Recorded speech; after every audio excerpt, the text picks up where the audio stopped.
Good morning, second grade.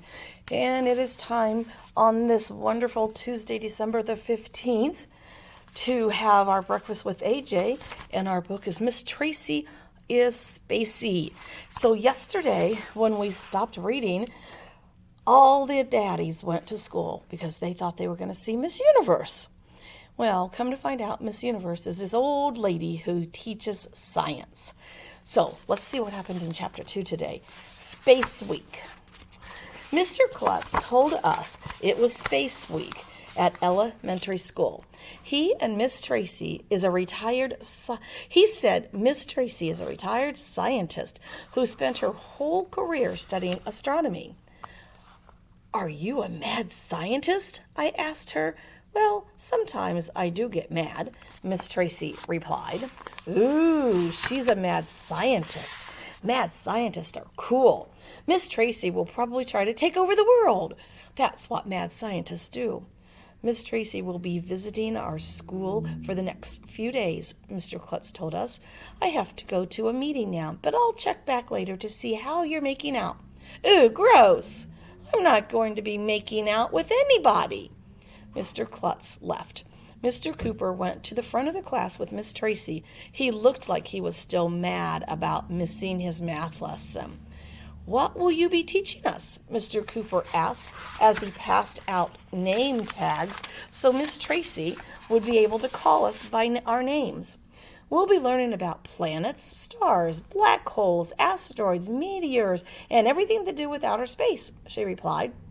But mainly, I want to show your students that astronomy can be fun. In a few days, we'll be putting on a little play about astronomy for the school. Oh no, a play, my worst nightmare. I love plays, said Andrea. My favorite play is Annie. Ugh, Andrea said the L word. I hate plays, I said. Oh, you just say you hate plays because I said I love them, Arlo, said Andrea, who calls me by my real name because she knows I don't like it. You always say the opposite of me. I do not, I said. See, said Andrea, you did it again. I bet you secretly like plays, Arlo. I do not. Plays are boring. Oh, I promise you this one won't be boring, said Miss Tracy. Learning about the planets is fascinating. The only thing I know about planets is that our old teacher, Mr. Granite, came from a different one. He was born on the planet Ettengarg, which is granite spelled backward. He came to Earth in a spaceship, but then one day another spaceship came and the aliens took Mr. Granite back. We were all sad. That's when Mr. Cooper became our teacher. You can read all about it in a book called Mr. Cooper is Super. Let's start by talking about the sun, said Miss Tracy. The sun is big, so it's the center of attention. I need a volunteer. Who wants to be the sun? I do, we all shouted.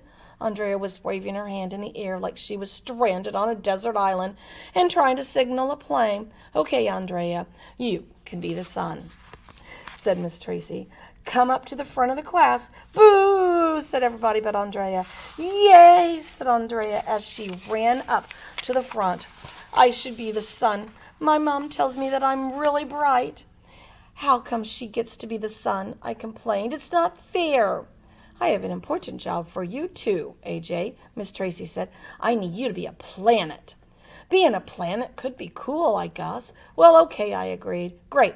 Come up to the front, AJ, said Miss Tracy. What I need you to do is to revolve around the sun. Ooh, Ryan said. AJ's going to revolve around Andrea.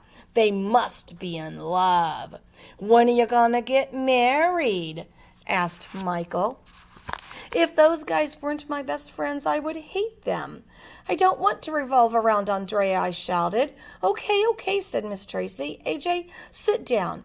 Emily, would you like to be a planet? Sure, said Emily. She might as well. She's always revolving around Andrea anyway. Great, said Miss Tracy. Andrea, you stand right here in the middle and don't move. Remember, you're the sun, the center of the solar system. Now, Emily, I'd like you to walk slowly around Andrea. Your planet, Earth. I'm scared, said Emily, who's scared of everything. You'll be fine, Mr. Cooper told Emily. There's nothing to be afraid of. Emily started walking around Andrea. Good, said Miss Tracy. Every time Emily makes one lap around Andrea, it's called an orbit. That's 1 year. It takes Earth 365 days to travel around the sun. So there are 365 days in a year. I didn't know that's how they measured a year. I always thought the year ended when you ran out of the days on the calendar and your parents had to buy a new one. Now, Emily, keep revolving around Andrea, said Miss Tracy. And at the same time, I need you to turn around in circles. Emily kept walking around Andrea and started turning around as she walked. Well, the earth revolves around the sun. It also spins or rotates, said Miss Tracy. That's what causes night and day. Remember, Andrea is giving off a lot of light. When Emily is facing Andrea, it's daytime on that half of the earth. When Emily is facing away from Andrea, it's nighttime. Emily walked around Andrea and spun at the same time. Daytime, nighttime, daytime, nighttime, said Miss Tracy. See, I'm getting a little dizzy, Emily said. Is that why we see the sun rise and sunset? Asked Neil, who we call the nude kid, even though he wears clothes. Because the earth spins? Yes, said Miss Tracy. Very good, Neil. Are we almost finished? Asked Emily. I was in a play where I had to sing a song about the sun, said Andrea. The song went like this: sunrise, sunset, sunrise, sunset. It's so annoying when Andrea sings. Why can't a truck full of planets fall on her head? Can I stop now? Asked Emily. Keep spinning, Emily, said Miss Tracy. So the earth is revolving around the sun and rotating at the same time. You may not know this, but the earth is also tilted to the side a little. Emily, can you tilt to the side? I think I'm going to, said Emily. She never had the chance to finish her sentence because that's when the weirdest thing in the history of the world happened. Emily fell down and then she threw up. It was gross. I don't think that happens in real planets. And there's Emily. Okay, chapter 3. I told you I'd read 2 chapters today because so we can finish our book. Chapter 3, throwing up and throwing down. Mr. Cooper rushed over to the intercom and called the front office. One of my students just threw up, he shouted into the phone.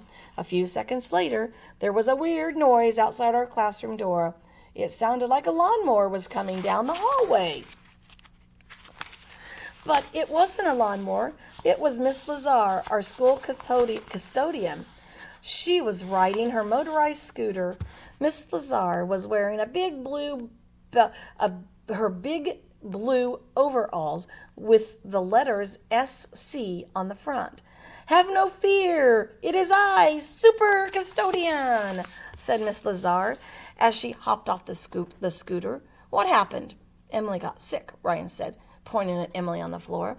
This looks like a job for Super Custodian, said Miss Lazar. Any time finger paint is spilled, or somebody loses their retainer in the garbage can, or a child throws up, Super Custodian will be at your service too. Can you just clean up the mess, please? Asked Mr. Cooper. You can count on me, Miss Lazar said. She put on a pair of big yellow plastic gloves. I'll have this cleaned up in a jiffy. I'm sorry I made a mess, Emily said. No worries, said Miss Lazar. I love messes. If kids don't make messes, I wouldn't have a job. So make all the messes you want. In fact, I wish you kids would throw up more. I don't have enough work to do. Miss Lazar is bizarre. Suddenly, Mrs. Cooney, our school nurse, came running in. Emily, are you okay? Asked Mrs. Cooney as she put a cold rag on Emily's forehead. I think so, said Emily. While Mrs. Cooney was taking care of Emily and Miss Lazar was cleaning up the mess, Miss Tracy got all excited. This is what I call a teachable moment, she said. Emily really didn't throw up. Did she? No, she threw down. What? You just demonstrated the law of gravity, Emily. Miss Tracy told her. Did any of you kids ever hear of Sir Isaac Newton? Is he the guy who invented fig Newtons? I asked. Not exactly, replied Miss Tracy. Isaac Newton is one of the most famous scientists in the history of the world. He discovered gravity. Who can tell us what gravity is? Smarty Pants Andrea had already looked it up in her smartphone. She read it off her screen. Gravity is the force of attraction by which objects tend to fall toward the center of the earth. Huh? We all said, which is also, huh, backwards. Let me explain it another way, said Miss Tracy. I'm going to tell you a little story. It was the year 1666. Isaac Newton was 23 years old, and he was sitting under a tree in his mother's garden in England. Suddenly, an apple fell off the tree and hit him on the head. That was a weird story. Newton noticed that the apple fell straight down. Miss Tracy continued. It didn't fall sideways. It didn't fall up. So he came to a conclusion that all objects are drawn toward the Earth's center by a force called gravity. Gravity is what makes things fall. What? That made no sense at all. Where else is an apple going to fall but down? Somebody had to discover that stuff falls down instead of up. That's a discovery. Everybody knows stuff falls down. I could have told Miss Tracy that, but I'm just in 3rd grade. That Fig Newton guy was weird, and Miss Tracy is spacey. Let's try an experiment, said Miss Tracy, as she picked up a coffee mug from Mr. Cooper's desk and held it up in the air. What do you think will happen if I let go of this coffee mug? It will fall down, shouted Michael. Let's do an experiment and find out, said Miss Tracy. Wait, don't, shouted Mr. Cooper. It was too late. Miss Tracy had let go of the coffee mug. It fell down and broke into 1,100,000 pieces on the floor. Oh, snap, yelled Brian. See, said Miss Tracy. That's gravity at work. And there was the mug falling to the ground. You broke my lucky coffee mug, shouted Mr. Cooper. Don't worry, said Miss Lazar. I'll clean that mess up as soon as I finish with this mess. I love cleaning up messes. Just as gravity made Emily fall down and throw down, it's also the force that holds our solar system together, said Miss Tracy. The sun's gravity holds the Earth in its orbit. The Earth's gravity holds the moon in its orbit. That gravity stuff was pretty cool, but I wasn't thinking about gravity at that moment. I was thinking about Mr. Cooper. He looked mad. Okay, so tomorrow we will read Chapter 4, Grown-Ups Behaving Badly. Okay, so that is Breakfast with AJ this morning. I will see you in just a little bit for SEL. Remember, 10 o'clock today, we all have a Google Meet together for phonics.